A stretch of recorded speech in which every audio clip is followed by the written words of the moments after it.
Chief selector Wahab Riaz ने अपनी पहली असाइनमेंट कर दी है और 18 रुकनी स्क्वाड उन्होंने अनाउंस किया है ऑस्ट्रेलिया की टेस्ट सीरीज़ के लिए।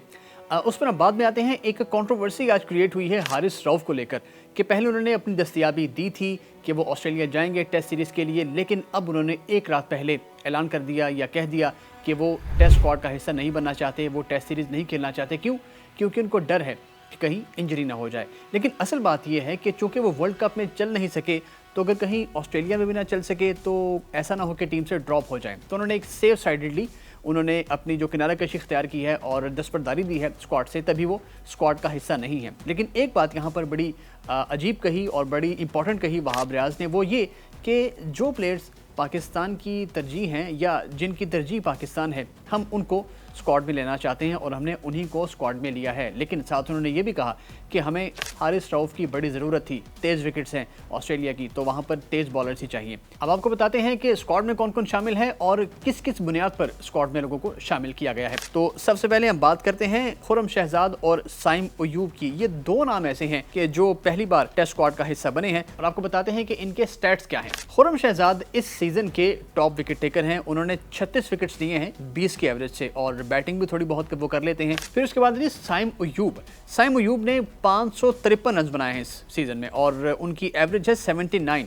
उन्होंने एक डबल सेंचुरी भी स्कोर की है। अच्छा, इनके नाम पर शायद मैं थोड़ा सा मुझे इख्तलाफ हो सकता है। उसकी वजह ये कि वो नेचुरली एक T20 प्लेयर हैं, तो ऐसा होना चाहिए था कि उनको पहले आप T20 में चांस देते अगेंस्ट न्यूजीलैंड और फिर उनकी परफॉर्मेंस को देखते हुए आप उनको इंडक्ट करते। आपने डायरेक्ट उनको इंडक्ट कर लिया, लेकिन चले कोई बात नहीं, अब कर लिया तो best of luck to Saim Ayub. उसके बाद मीर हमजा, उनकी बात करते हैं। उनकी वो सेकंड जो लार्जेस्ट या लीडिंग विकेट टेकर हैं इस टूर्नामेंट के, जो उनकी काज़न ट्रॉफी होती है उसमें जनाब उनकी 32 विकेट्स हैं और 21 की उनकी एवरेज है। देन नोमान अली की बात करें तो वो स्पिनर्स में लीडिंग विकेट टेकर हैं, 21 उन्होंने विकेट्स हासिल किए इस टूर्नामेंट में। अबरार अहमद, वो चूँकि वर्ल्ड कप स्क्वाड में शामिल थे, ट्रैवलिंग रिजर्व में थे, इसलिए वो इन्होंने इस सीज़न नहीं खेला।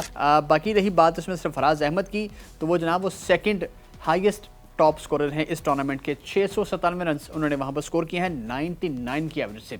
आई mean this is very very good.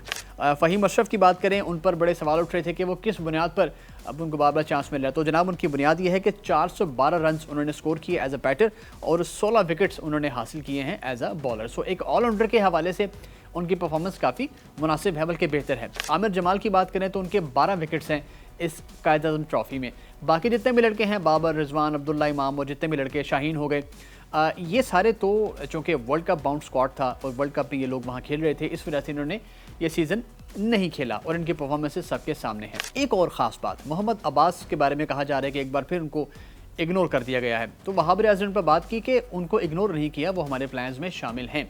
लेकिन वो चूँकि इंग्लैंड में काउंटी खेल रहे हैं, 4 डे क्रिकेट वहाँ पर वो खेल रहे हैं, तो वहाँ पर चूँकि कंडीशंस बड़ी मुख्तलिफ हैं, सीमिंग कंडीशंस हैं और जो अब्बास हैं वो एक सीम बॉलर हैं rather than a skiddy bowler, rather than a fast bowler. So इस वजह से हमने उनको सेलेक्ट नहीं किया। हमने उन पर तरजीह दी है हसन अली को। वो चूँकि थोड़ा पेसी हैं, थोड़े तेज़ हैं उनसे, तो उनकी ज़रा परफॉर्मेंस वहाँ पर बेहतर निकल सकती है। बाकी कुछ और प्लेयर्स हैं जिनको स्क्वाड में तो शामिल नहीं किया गया, लेकिन उनको कैंप में कॉल किया गया है, जैसे उसामा मीर हैं, शादाब खान हैं, नवाज़ हैं, उस्मान कादिर हैं। उसमें वो आएंगे और सिर्फ वो जो कैंप लगेगा 2-4 दिन में, उसमें वो हिस्सा होंगे, सिर्फ प्रैक्टिस करेंगे और अपनी जो गेम है उसको इम्प्रूव करेंगे। लेकिन जो ये 18 रुकनी स्क्वाड है, ये जाएगा ऑस्ट्रेलिया और वहाँ पर जाकर परफॉर्म करेगा। अब इस स्क्वाड में किसको शामिल होना चाहिए था और कौन शामिल नहीं हुआ, और जो शामिल हुआ है वो अगर गलत शामिल हुआ है तो ये आप हमें कमेंट्स करके बताइएगा। वीडियो पसंद आई हो तो इसको लाइक और शेयर ज़रूर कीजिएगा।